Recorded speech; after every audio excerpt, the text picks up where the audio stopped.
Hello विद्यार्थी मित्रों, मेरे यूट्यूब चैनल निराला हिंदी क्लासेस में आपका स्वागत है। आज जनवरी की 25 तारीख है, 25 जनवरी 2022। तो हम बात करेंगे पेपर्स के बारे में बात करेंगे। Part first, part second, part third में दो दो पेपर चल रहे हैं। फर्स्ट पेपर पद्य का और सेकंड पेपर गद्य का।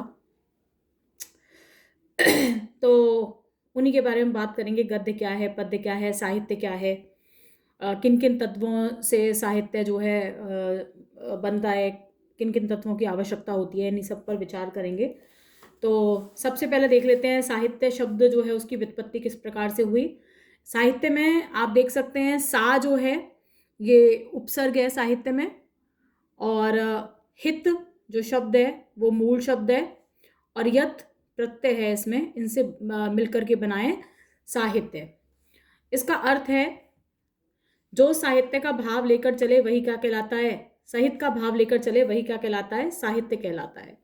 यानी कि साहित्यस्य भाव साहित्यम। आप ऐसा मान सकते हैं कि साहित्य वो है जो सबका कल्याण करे, सबके लिए मंगल जो है उसकी भावना लेकर आए, सबको साथ लेकर चले, वही साहित्य, ऐसा आप मान सकते हैं। और साहित्य जो है उसके लिए चार तत्वों की आवश्यकता पड़ती है। सबसे पहला जो तत्व है वो है भाव तत्व। भाव तत्व जो है उसमें मानव की जो भावनाएं हैं वो होती हैं, जैसे आप रस दशा भी कह सकते हैं। और आचार्य रामचंद्र शुक्ल जो हैं वो काव्य का प्राण तत्व मानते हैं रस को, और इसमें मानव के जो सुख दुखात्मक अनुभव हैं उनको आप सम्मिलित कर सकते हैं। तीन प्रकार के होते हैं ये जो भाव होते हैं।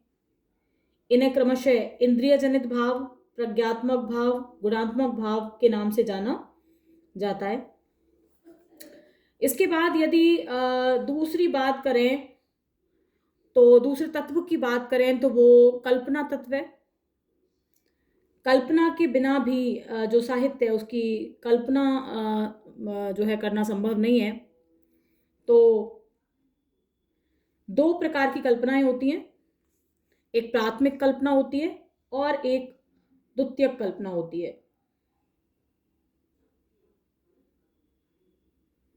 जो रिचर्ड्स हैं वो मानते हैं, ऐसा मानते हैं कि बिना उर्वर कल्पना जो है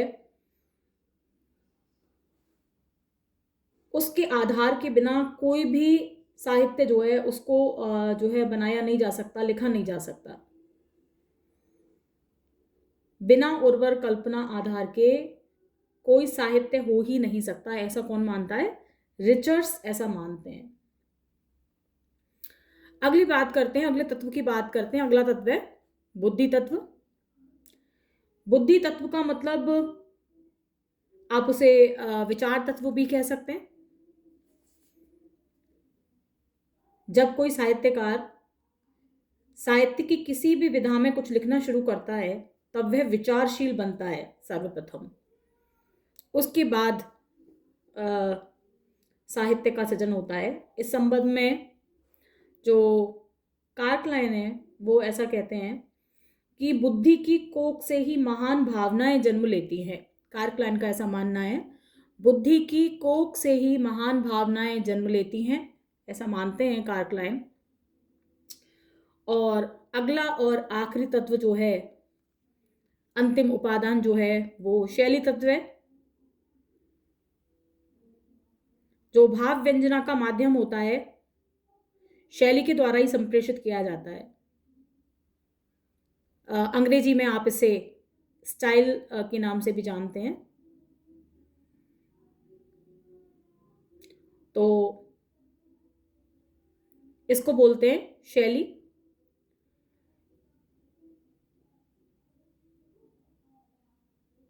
शैली ही व्यक्तित्व होती है और व्यक्तित्व ही क्या है, साहित्य बन जाता है।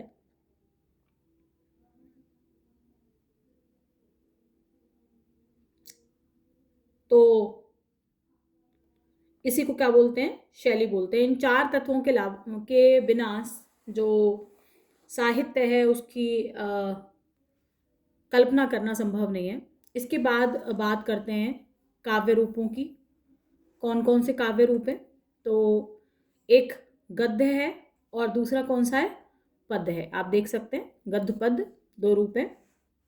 अगर गद्य की बात करें, दोनों में क्या अंतर है इसकी बात करें, गद्य की बात करें तो गण और मात्राओं से रहित होता है। गद्य में कोई ना गण होते हैं ना मात्राएं होती हैं।